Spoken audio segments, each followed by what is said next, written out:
How are you guys doing? Today is Sunday, March 28th, 2021, out here in this quarantine. I'm James Sims, and for this episode of The Elite, I plan on doing a review of yesterday's performances from Saturday, March 27th. As, of course, I preview today's matchups as we navigate through the world of sports one day at a time, starting with the NBA because the NFL season's been over since February, and the MLB season doesn't start till Wednesday. Starting off in DC, the Washington Wizards hosted the Detroit Pistons, and in this matchup, the Wizards would end up beating the Pistons 102-96. As they went on to outscore the Pistons by 10 points in the final quarter to increase their lead to give them the win for the game. For the Pistons in this matchup, their leading scorer would be their starting shooting guard, Wayne Ellington, who finished with 15 points in 26 minutes, as he also had 2 steals in those 26 minutes. He shot 5 for 10 from the field. All 10 of his attempts were from the three-point line, so he made 5 3-pointers on the night. And then for the Washington Wizards, their leading scorer would be their elite starting point guard, Russell Westbrook, who finished with 19 points, 19 rebounds, and 10 assists, and 6 turnovers in 35 minutes, as he shot 8 for 20 from the field, 1 for 3 from 3, a perfect 2 for 2 from the line as well. Alongside him, the Wizards' elite starting shooting guard, Bradley Beal, finished with 17 points, 3 rebounds, and 6 assists in 21 minutes, as he went on to shoot 6 for 11 from the field, 3 for 4 from 3, and he went on to shoot a perfect 2 for 2 from the line. With this win, the Washington Wizards are now 16-28. That is the third worst record in the Eastern Conference, as they have lost 8 of their last 10 games despite this win. Outside of the playoff picture, they currently sit 5 games behind the 8th place Miami Heat and the 9th place Indiana Pacers, as they sit 15 total games behind the first place 76ers out east. And with this loss, the Detroit Pistons are now 12-33. That is the worst record in the entire Eastern Conference, and they have lost their last 4 games, 8 of their last 10. They currently sit 9.5 games behind the 8th place Miami Heat out of the playoff picture, as they sit 19.5 games behind the first place 76ers out east. Jumping to the next game, out to Milwaukee. The Milwaukee Bucks host the New York Knicks, and in this matchup, the Knicks would beat the Bucks 102-96. The Knicks would outscore the Bucks by 7 in the first quarter, virtually carry that momentum through the end of the game to pick up their 24th win of the season. And then for Milwaukee in this matchup, their leading scorer will be their starting small forward, Thanasis Antetokounmpo, Giannis's brother, who finished with 23 points, 10 rebounds, 5 assists, and 2 steals in 37 minutes, as he shot 8 for 15 from the field, 4 for 5 from 3, and 3 for 5 from the line. Alongside him, their starting small forward, Jordan Nwora, would finish with 21 points, 10 rebounds in 36 minutes, as he shot 7 for 18 from the field, 4 for 8 from 3, and 3 for 6 from the foul line. And for the New York Knicks in this matchup, they had 2 players tied for the team high in points, as their starting shooting guard, Alec Burks, would finish with 21 points, 10 rebounds, 5 assists, and 2 blocks in 41 minutes, as he shot 7 for 13 from the field, 6 for 12 from 3, and he made his only free throw of the night. Alongside him, their starting shooting guard, RJ Barrett, would finish with 21 points, 7 rebounds, and 7 assists, alongside 5 turnovers in 38 minutes, as he shot 8 for 22 from the field, 3 for 10 from 3, and a perfect 2 for 2 from the line. With this win, the New York Knicks are now 24-22. That is the 5th best record in the Eastern Conference, as they have now won their last 3 games and 6 of their last 10. In the playoff picture, they sit alongside the Charlotte Hornets in the playoff push, as they have 1 more win and 1 more loss than the Hornets. That's so they sit about even in the table, even though the Hornets hold that 4th spot. They sit 5.5 games behind the 3rd place Milwaukee Bucks, and the Knicks also sit half a game ahead of the 6th place Atlanta Hawks out east, as they trail the 1st place Philadelphia 76ers by 8 points in the conference. With this loss, the Milwaukee Bucks are now 29-16. That is the 3rd best record in the Eastern Conference, as they have lost their last 2 games, but they still won 8 of their last 10. They now sit a game and a half behind the 2nd place Brooklyn Nets, and they sit 5.5 games ahead of the 4th place Charlotte Hornets and the 5th place New York Knicks, to give a sense of where the Bucks are, as they sit 2.5 games behind the Sixers out east. Jumping out to Minneapolis, the Minnesota Timberwolves hosted the Houston Rockets, and in this matchup, the Rockets would beat the Timberwolves 129-107, as the Timberwolves beat the Rockets last time. For the Rockets, it will be their big first half. They outscored the Timberwolves by 26 points in the first half to give them their 13th win of the season. For the Timberwolves, their leading scorer was their starting small forward, Anthony Edwards, who finished with 27 points and 4 rebounds in 34 minutes, as he shot 11 for 22 from the field, 3 for 9 from 3, and 2 for 3 from 3. And then alongside him, their elite starting center, Karl Anthony Towns, would finish with 27 points, and 15 rebounds alongside 2 blocks in 33 minutes as he shot 7 for 11 from the field, 2 for 3 from 3, and 11 for 12 from the free throw line. For the Houston Rockets in this matchup, their starting shooting guard, Kevin Porter Jr., will lead the team in points as he finished with 25 points in 31 minutes, shooting 10 for 15 from the field, 3 for 5 from 3, and 2 for 3 from the line. Off the bench, their point guard, DJ Augustine, would finish with 20 points in 24 minutes, shooting 8 for 14 from the field, 2 for 5 from 3, and 2 for 2 from the foul line. Alongside the both of them, the Houston Rockets' elite starting point guard, John Wall, would finish with 13 points, 3 rebounds, and 12 assists in 26 minutes, shooting 5 for 14 from the field, 2 for 6 from 3, and making his only three-pointer of the game. With this win, the Houston Rockets are now 13-32. That is the second worst record in the Western Conference, as they have now only won 2 of their last 10 games. They currently sit 10.5 games behind the 8th place Dallas Mavericks, and they sit 21 games behind the 1st place Utah Jazz out west.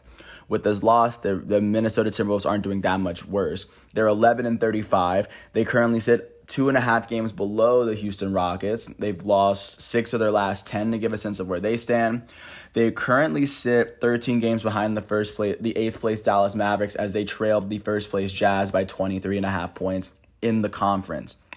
To give a sense of what's going on out there. Jumping out to San Antonio, the Spurs hosted the Chicago Bulls and were able to pull up a 120-104 win after the San Antonio Spurs outscored the Chicago Bulls by 26 points in the first half. For the Bulls in this matchup, their leading scorer will be their starting center and their newest all-star center, Nikola Vucevic, who finished with 21 points, 9 rebounds, and 3 assists in 32 minutes as he shot 9 for 16 from the field, 2 for 4 from 3, and 1 for 1 from the foul line. And alongside him, his all-star teammate, Zach LaVine, would finish with 18 points and 3 rebounds in 28 minutes as he shot 6 for 15 from the field, 1 for 5 from 3, and 5 for 6 from the foul line. And then for the San Antonio Spurs in this matchup, their leading scorer was their starting center, Jakob Poeltl, who finished with 20 points and 9 rebounds and 3 blocks in 31 minutes, shooting 8 for 9 from the field and 4 for 10 from the foul line. And with this win, the San Antonio Spurs are now 23-20. Looking out to the Western Conference, they currently hold the 7th best record as they've won 5 of their last games. In the playoff picture, they now trail the 5th place Denver Nuggets and the 6th place Portland Trail Blazers by 3 points in the conference, as they now are sitting half a game ahead of the 8th place Dallas Mavericks, to give a sense of where the Spurs are sitting in the West, as they trail the 1st place Jazz by 10 in the conference. And then with this loss, the Chicago Bulls are now sitting at 19-25. That is the 10th best record in the Eastern Conference, as they have now lost their last 3 games and 7 of their last 10. But they're currently sitting 2 games outside of the playoff picture behind the 8th place Miami Heat, as they trailed the 1st place 76ers by 12 points in the table. Jumping out to New Orleans, the New Orleans Pelicans hosted the Dallas Mavericks, and in this matchup, the Pelicans would beat the Mavericks 112-103. Big second half where the Pelicans would see themselves pull through to pull off their 20th win of the season. For the Dallas Mavericks, their leading scorer will come off the bench as their small forward Tim Hardaway Jr. would finish with 30 points and 5 rebounds in 35 minutes, shooting 11 for 19 from the field, 5 for 10 from 3, and 3 for 4 from the foul line. Alongside him, their starting point guard, Jalen Brunson, would finish with 24 points in 39 minutes, shooting 10 for 15 from the field, 1 for 2 from 3, and 3 for 5 from the foul line. And then for the New Orleans Pelicans in this matchup, their leading scorer will be their elite starting power forward, Zion Williamson out of Duke, who finished with 38 points, 5 rebounds, and 6 assists in 35 minutes, shooting 13 for 20 from the field and 12 for 18 from the foul line. Alongside him, their starting shooting guard, Nickeil Alexander-Walker, would finish with 20 points and 5 rebounds as he fouled out in 32 minutes, shooting 7 for 17 from the field and 6 for 10 from 3. And then alongside the both of them, their elite starting small forward, Brandon Ingram out of Duke, would finish with 19 points and 4 rebounds in 34 minutes as he shot 8 for 15 from the field and a perfect 3 for 3 from the line. With this win, the New Orleans Pelicans are now 20-25. Looking out west, that is the fourth worst record in the entire conference. They've won 5 of their last 10 games to give a sense of where they are. They currently trail the 8th place Dallas Mavericks by 3.5 points in the playoff picture, as they now trail the 1st place Utah Jazz by 14 points for the conference.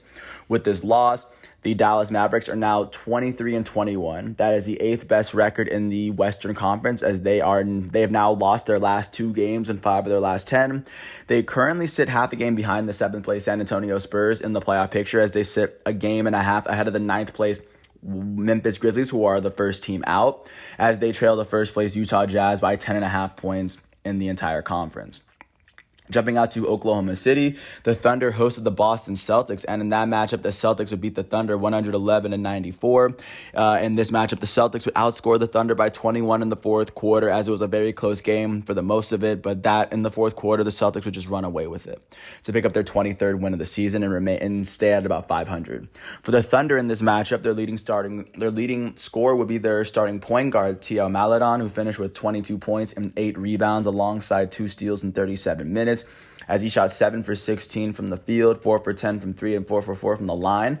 And alongside them, it was a nice performance from the Thunder's elite starting center, Moses Brown, who finished with 21 points and 23 rebounds in 33 minutes, making sure I read that correctly. He shot 8 for 10 from the field and 5 for 8 from the free throw line. And then for the Boston Celtics in this matchup, their leading scorer will be their elite starting small forward, Jason Tatum, who finished with 27 points, 5 rebounds, and 3 assists in 38 minutes, shooting 11 for 27 from the field, 4 for 12 from 3, and he made his only free throw of the day.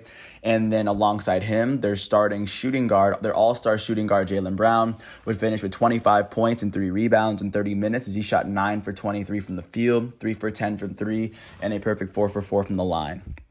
With this win, the Boston Celtics are now 23-23. That is the 7th best record in the Eastern Conference, as they have now won their last 2 games and 4 of their last 10. In the playoff picture, they now sit half a game behind the 6th place Atlanta Hawks, as they now sit a game ahead of the 8th place Miami Heat, as they trail the first place 76ers by 9 points in the table. And with this loss, the Oklahoma City Thunder are now 19-26. That is the 3rd worst record in the Western Conference, as the Thunder have lost their last 2 games and 5 of their last 10. They trail the 8th place Dallas Mavericks by 4.5 games, as they trail the 1st place Jazz by 15 to give a sense of where the Thunder sit in the West. And then really quickly, looking out to Utah, to the Utah Jazz, the current holders of the NBA's best record. They continue to hold on to it today as they beat the Memphis Grizzlies 126-110 yesterday. They outscored the Grizzlies by 20 points in the first half and then just bullied them through the rest of the game, kept that lead, kept them at an arm's length to get their 34th win of the season and what's been an amazing start. For the Memphis Grizzlies, their leading scorer would be their starting small forward, Kyle Anderson, who finished with 16 points and 2 steals in 22 minutes as he shot 6 for 10 from the field, 2 for 3 from 3, and 2 for 3 from the foul line. Alongside him, their elite starting point guard, John Moran, would finish with 12 points and 4 assists in 26 minutes as he shot 4 for 12 from the field, 1 for 4 from 3, and 3 for 4 from the foul line. With this win, the Utah Jazz are now 34-11. With this win, or as they are currently sitting at the top of the Western Conference. They have the best record in the NBA as they have now won their last 5 games, tied with the Clippers for the best streak in the Western Conference and for the best streak in the NBA as a whole at the same time. And just looking at where they sit in the playoff picture, they now sit 3.5 games ahead of the second place Phoenix Suns to show you how comfortably the Utah Jazz are sitting. And with this loss, the Memphis Grizzlies are now 21-22. That is the 9th best record in the Western Conference as they have now lost their last 2 games. They now sit a game and a half behind the 8th place Dallas Mavericks outside of the playoff picture as they trail the Utah Jazz by 12 in the conference. Jumping out to Los Angeles. The Los Angeles Clippers hosted the Philadelphia 76ers, the holders of the best record in the East, and they were able to beat the 76ers 122-112 in this matchup. The Clippers would end up outscoring the 76ers early on. The Sixers tried to really come back at the end, but it was mainly the Clippers game the entire time. For the Sixers in this matchup, their leading scorer will be their starting power forward, Tobias Harris, who finished with 29 points, 7 rebounds, and 6 assists in 33 minutes. As he shot 13 for 19 from the field, 1 for 3 from 3, and a perfect 2 for 2 from the line. And then alongside him, their starting point guard, Ben Simmons, would finish with 15 points, 7 rebounds, and 2 assists, alongside 6 turnovers and 6 fouls. He did foul out in those 26 minutes, as he shot 6 for 10 from the field and 3 for 5 from the foul line. For the Los Angeles Clippers in this matchup, they were led in scoring by their goated small forward, Kawhi Leonard, who finished with 28 points, 4 rebounds, 4 assists, and 3 steals in 34 minutes, shooting 9 for 17 from the field, 1 for 5 from 3, and 9 for 11 from the foul line. And alongside him, their elite starting shooting guard, Paul George, would finish with 24 points, 9 rebounds, 9 assists, and 3 steals in 38 minutes, shooting 8 for 18 from the field, 1 for 5 from 3, and a perfect 7 for 7 from the line. And off the bench, it'll be their shooting guard Terrence Mann, who finished with 23 points in 29 minutes, shooting 10 for 12 from the field, 2 for 2 from 3, and 1 for 3 from the foul line. With this win, the Los Angeles Clippers are now 31-16. That is the third best record in the West, as the Clippers are now tied with the Jazz for an NBA best 5-game winning streak. They've won 7 of their last 3 games, and looking at in the Western Conference playoff picture, they now sit half a game behind the second place Phoenix Suns, as they now lead the defending champions, fourth seed Los Angeles Lakers. They lead them by a game and a half, as they sit 4 games behind the first place Utah Jazz out west for a sense of it. And with this loss, the Philadelphia 76ers are now 32-14. They still hold the best record in the Eastern Conference, and they've only lost 2 of their last 10 games, including last night. So I imagine the Sixers game is a bump in the road. And in the playoff picture, they sit 1 game ahead of the second place Brooklyn Nets. And overall, they sit 19.5 games ahead of the 15th place Detroit Pistons. And that's what's looking at out in LA. Jumping up to Sacramento, the Sacramento Kings hosted the Cleveland Cavaliers, and in that matchup, the Kings would beat the Cavs 198 after outscoring the Cavaliers by 5 to come back from down behind, pick up their 21st win of the season. For the Cavaliers, their starting point guard Colin Sexton would finish with 26 points and 6 rebounds alongside 2 steals in 40 minutes, as he shot 11 for 24 from the field, 1 for 5 from 3, and 3 for 5 from the foul line. For the Sacramento Kings, their starting point guard, De'Aaron Fox, would finish with 36 points, 4 rebounds, and 6 assists and 2 blocks in 38 minutes, as he shot 15 for 24 from the field, 2 for 8 from 3, and 4 for 4 from the line. With this win, the Sacramento Kings are now 21-25. They are now holding the 5th worst record in the Western Conference, as they have now won their last 4 games and 7 of their last 10. They now currently sit 3 games out of the playoff picture behind the 8th place Dallas Mavericks and 13.5 games behind the first place Utah Jazz, to give a sense of where they stand out west. And with this loss, the Cleveland Cavaliers are now 17-29. That is the 4th worst record in the Eastern Conference, as they've now lost their last 2 games and 7 of their last 10. In the playoff picture, they now sit, or outside of the playoff picture, they are 5 games behind the 8th place Miami Heat, as they trailed the first place 76ers by 15 in the conference. And those are all the games, especially from yesterday, but looking forward into what's going on first today with the NBA, starting with the primetime matchups. At 9 o'clock, the only matchup that'll be on will be between the Denver Nuggets and the Atlanta Hawks. That'll be on NBA TV. That'll be a spectacle for all to see. Really quickly, checking out what's going on with the first day of March Madness brackets, of course, for the men and, of course, for the women's brackets. Starting off on the men's side, for the first game of the day, it was the Midwest Region Sweet 16 matchup between 12 seed Oregon State and 8 seed Loyola Chicago. In this matchup, it will be Oregon State, the team that no one thought would come up would win the Pac-12 tournament and now apparently make it to the Elite Eight. They were led by their guard Ethan Thompson, who finished with 22 points. With this win, Oregon State will advance to the second round, where they will face off against second-ranked Houston, after Houston was able to beat 11 seed Syracuse 62-46 last night behind Justin Gorham's 13 points and 10 rebounds.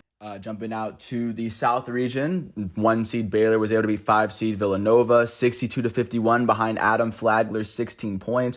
With this win, 1 seed Baylor will advance to the Elite Eight to face off against 3 seed Arkansas after beating 15 seed Oral Roberts by 2, led by their guard Jalen Tate, who had 22 points and 6 assists.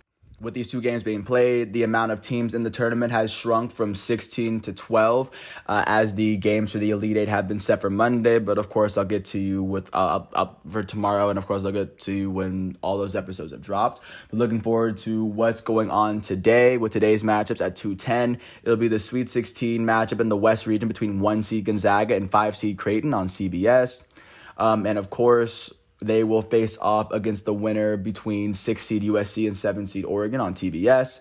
So, of course, that'll be a big matchup to see both teams face off against one another. And, of course, at 5 o'clock, it'll be the East Region Sweet 16 matchups, as 1 seed Michigan takes on 4 seed Florida State. That'll be on CBS. And at 7:15, the winner of Michigan and Florida State will face off against 2 seed Alabama or 11 seed UCLA. And that game's going to be on TBS at 7:15. And by the end of today, the amount of teams in the tournament will drop from 12 to 8. And so that's what the men's bracket's looking like right now. Transitioning to the women's bracket in the Riverwalk region, it was a Sweet 16 matchup between 1 seed UConn and 5 seed Iowa, where UConn won 92-72 behind Urbina Westbrook's 17 points, 9 rebounds, and 10 assists. With this win, they will face off in the Elite Eight against 2nd seed Baylor after Baylor was able to beat 6 seed Michigan 78-75 in overtime to make it here. They were led by their forward, Nalissa Smith, who had 24 points. And then alongside them in the Mercado region, their 4 seed Indiana was able to beat 1 seed North Carolina State 73-70 behind Grace Berger's 12 points and 12 rebounds. And after beating number 1 seed Indiana, or after beating number 1 seed North Carolina State, 4 seed Indiana will have to face off against 3 seed Arizona, as Arizona was able to beat Texas A&M 74-59, led by Ari McDonald's 31 points and 5 rebounds. With that said, there are now 12 teams that make up the women's bracket, as well as looking out to today's matchups to see how it's going to shrink for the Elite Eight, how the Elite Eight's going to shape up. At 1 o'clock, it'll be a 1-5 matchup in the Hemisphere region between 1 seed South Carolina and 5 seed Georgia Tech. And the winner of that game will play against the winner between 2 seed Maryland and 6 seed Texas. That game will be on at 9 o'clock on ESPN. And then outside of that, at 3 o'clock, it'll be the Alamo Region Sweet 16 matchup between 1 seed Stanford and 5 seed Missouri State. That'll be on ABC. And then at 7, it'll be the 7 o'clock matchup in between 2 seed Louisville and 6 seed Oregon, as the winner of that matchup faces off in the Elite Eight against the winner between Stanford and Missouri State. But with that said, that's what college basketball is looking like at the very moment. Really quickly staying within the context of arena, but of course taking it to the ice, giving a sense of what the NHL is up to, and just of course, full disclaimer, they have to play within their own division so that they can limit traveling as much as possible. So starting up in Canada, the Calgary Flames were able to beat the Winnipeg Jets 4-2, picking up their 16th win of the season. And with this win, the Calgary Flames are now sitting with the 5th best record in the North Division, as they trail the first place Maple Leafs by 11 points. Continuing along those lines, speaking of the Maple Leafs, they beat the Oilers 4-3 in overtime, led by, of course, Nylander, their center, and then Austin Matthews, their other center, had a goal and an assist. With their 22nd win on the team, the Maple Leafs now currently sit on top of the North Division as they lead the second-place Winnipeg Jets by 2 points with this win. With this win right here. And then jumping really quickly out to the East Coast, jumping to the East Division, in Philadelphia, the Flyers were able to beat the Rangers 2-1, led by their left winger Sam Morin, as they were down 1-0 to pick up their 16th win of the season.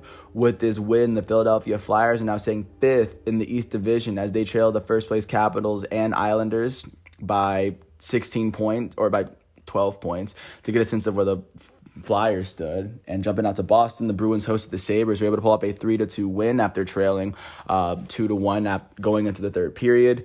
With their 17th win of the season, the Boston Bruins are now sitting 4th in the table. They sit 9 points behind the first-place Capitals with 3 less games played. And jumping out to Pittsburgh, the Penguins were able to beat the Islanders 6-3 as they scored 5 of their goals in the first 2 periods. The right winger Rust had 3 goals as he had a hat trick for himself. And with their 22nd win of the season, the Pittsburgh Penguins are now sitting 3rd in the East Division as they trail the Capitals and the Islanders by 2 points in the table. To give a sense of what's going on in ice hockey, jumping on to the Central Division, the Red Wings hosted the Columbus Blue Jackets, were able to pull up a 3-1 win as 2 of their goals came in the first period. And with their 11th win of the season, the Red Wings are now sitting at the bottom of the Central Division as the Red Wings now trail the first place Lightning by 24 points in the table. And then jumping out to Charlotte, the Carolina Hurricanes hosted the Tampa Bay Lightning. Were able to pull up a 4-3 win as 3 of their goals came in the second period. And after this club hat trick in 1 period, the Hurricanes will pull off their 23rd win of the season. And with this win, they now trail the Tampa Bay Lightning, the first place Lightning, by a point in the table with 1 less game played. And the Carolina Hurricanes are on a 3-game winning streak. So, of course, good job on them. Take advantage of that position. And then jumping out to Chicago, the Blackhawks hosted the Predators, and the Predators were able to pull off a 3-1 win as they scored a goal in all 3 periods, picking up their 17th win of the season. The Nashville Predators are now sitting 5th in the Central as they trail the Lightning by 15 points, but they're still on a 4-game winning streak, so they're playing incredibly well. Jumping out to Dallas, the Stars hosted the Florida Panthers, and the Panthers were able to pull off a 4-3 overtime win. Their center, Verhaeghe, would finish with 3 goals and an assist, and alongside his hat trick, and of course the overtime winning goal. The Panthers now have 11 wins on the season, and with this win, they now trail by 4 points in the Central Division behind the first place Tampa Bay Lightning. Jumping out west, last but not least, starting in Denver, the Colorado Avalanche hosted the Golden Knights, and the Golden Knights were able to come through in overtime. Pulling off their 23rd win of the season, the Golden Knights sit on top of the West Division by 1 point over the Colorado Avalanche, the team they actually just beat for that title. And then following that, in Arizona, the Coyotes were able to beat the Sharks 4-0. They blanked them. The right winger Kessel had 3 goals himself. With their 16th win of the season, the Arizona Coyotes are now sitting 5th in the West Division as they trail the first place Golden Knights alongside the Blues by 10 points in the table, to give a sense of where they stand. To give a sense of where Arizona is. And just really quickly looking forward to what's going on today, starting with the prime times at 12 o'clock. The Washington Capitals will host the New York Rangers on NBC. At 3 o'clock, the Detroit Red Wings will host the Columbus Blue Jackets on NBC Sports Network. At 5:30, the Boston Bruins will host the New Jersey Devils on NBC Sports Network, and also at 8 o'clock, the Chicago Blackhawks will host the Nashville Predators on NBC Sports Network. Outside of those games, at 5 o'clock, the St. Louis Blues are going to host the Anaheim Ducks, and at 6 o'clock, the Dallas Stars are going to host the Florida Panthers. And last but not least, jumping off the American continent for a second, jumping to the FIFA World Cup qualifiers, France will face Kazakhstan at 9 o'clock. That'll be a big game matchup on ESPN3, the defending World Cup champs. England will face off against Albania at 12 o'clock. Italy will face off against Bulgaria at 2:45, and then really kind of continuing on. The best player in the world, Robert Lewandowski, will start for Poland against Andorra at 2:45. Germany is going to face off against Romania after their really strong start last game, and that's currently what the qualifiers are looking like in terms of Europe. But with that said, I want to thank everyone once again for listening to all 27 minutes of my piece. I hope all is well. Today is Sunday, March 28th, 2021, out here in this quarantine. I want to thank everyone once again for listening to all 20 minutes of this piece. I hope all is well, and I'll catch you with a new episode tomorrow. Peace out.